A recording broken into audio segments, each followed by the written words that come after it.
नमस्कार किसान साथियों का मेरे इस यूट्यूब चैनल पर स्वागत है। और आज मैं बताने वाला हूँ धान में लगने वाले फंगस के विषय में। तो दोस्तों, फंगस कितने प्रकार के होते हैं, फंगस के लक्षण क्या है, फंगस लगने पर कौन सा दवाई स्प्रे करना है, तो इसके विषय में मैं पूरा जानकारी आप लोगों को दूंगा। तो दोस्तों, इस वीडियो को देखने के बाद आप लोगों को कोई भी फंगस जनित रोग के विषय में दूसरा वीडियो देखने की ज़रूरत नहीं है। तो आज मैं पूरा जानकारी आप लोगों को इस वीडियो में दूंगा।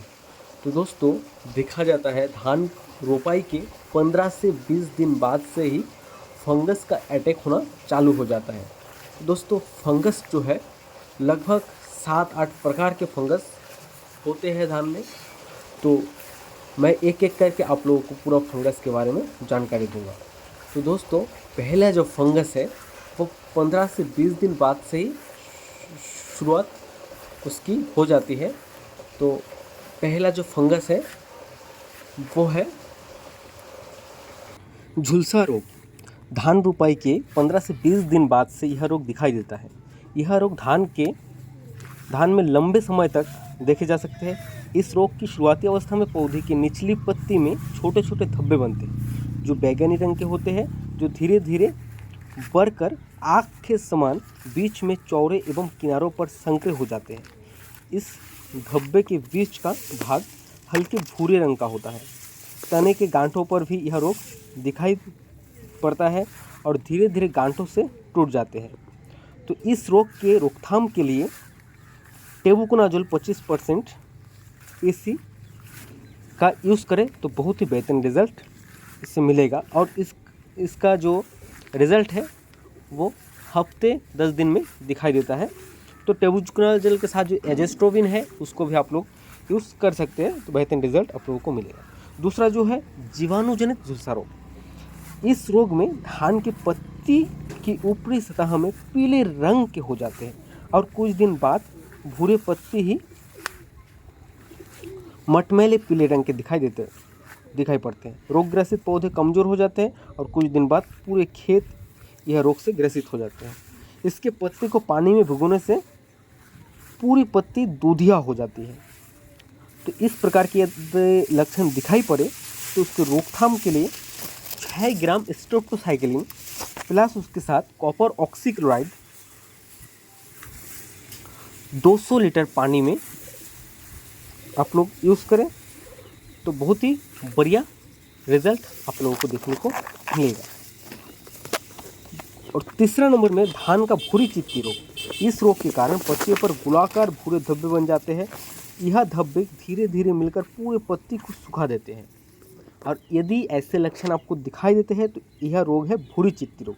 और इसके रोकथाम के लिए कार्बेंडाजिम जो है 50% WP फंगिसाइड 400 ग्राम प्रति एकड़ की दर से 200 लीटर पानी में मिलाकर यूज़ करने से यह रोग से सुरक्षित हो जाता है।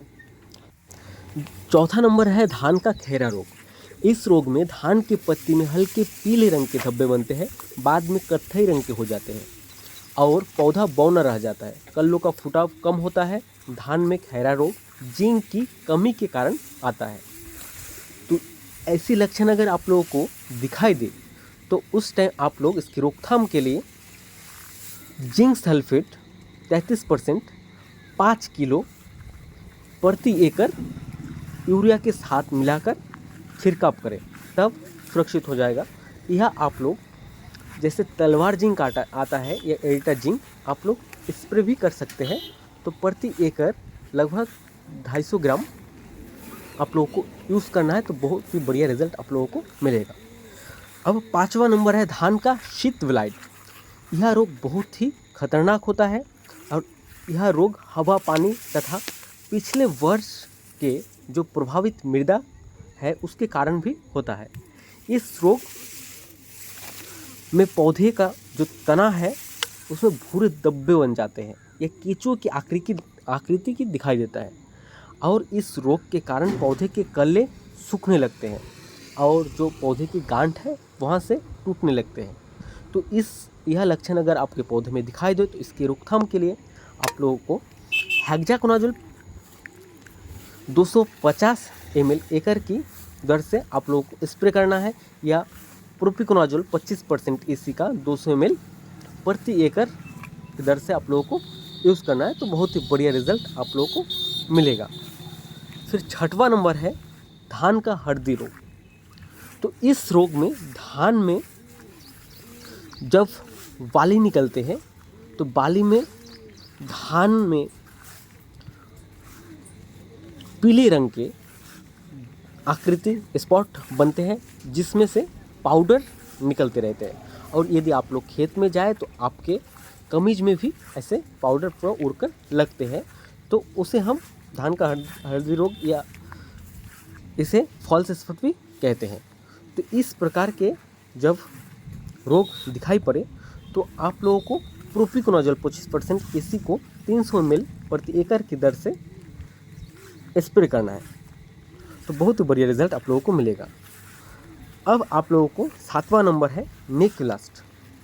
यह रोग धान में बाली के निकलने के समय से प्रारंभ होती है।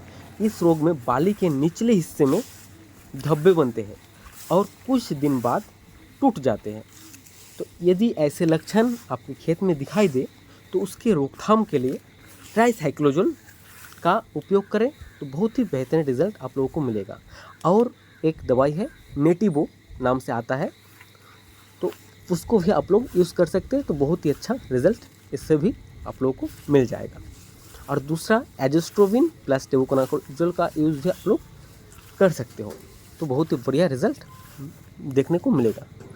तो ऐसे यदि आप लोगों के खेत में फंगस से के कारण यदि खेत नष्ट हो रहा है तो उसके लक्षण अनुसार दवाई का स्प्रे करें, तो बहुत ही बढ़िया रिजल्ट आप लोगों को देखने को मिलेगा और आप लोग उस रोग से छुटकारा मिल जाएगा। तो दोस्तों, बहुत किसानों ने बहुत दवाई यूज़ की है, तो कभी कभी लक्षण नहीं जानने पर जो है काम ठीक से नहीं होता है। तो आप लोग लक्षण अनुसार ही दवाई का यूज़ करें, तो बहुत ही बढ़िया रिजल्ट आप लोगों को मिलेगा। और दोस्तों, मैं ऐसे ही मेरे चैनल पर एग्रीकल्चर से रिलेटेड वीडियो डालता रहता हूँ। तो मेरे इस चैनल को सब्सक्राइब करें और वीडियो को शेयर करें, कमेंट करें, ताकि दूसरे किसानों को भी इससे लाभ मिलता रहे।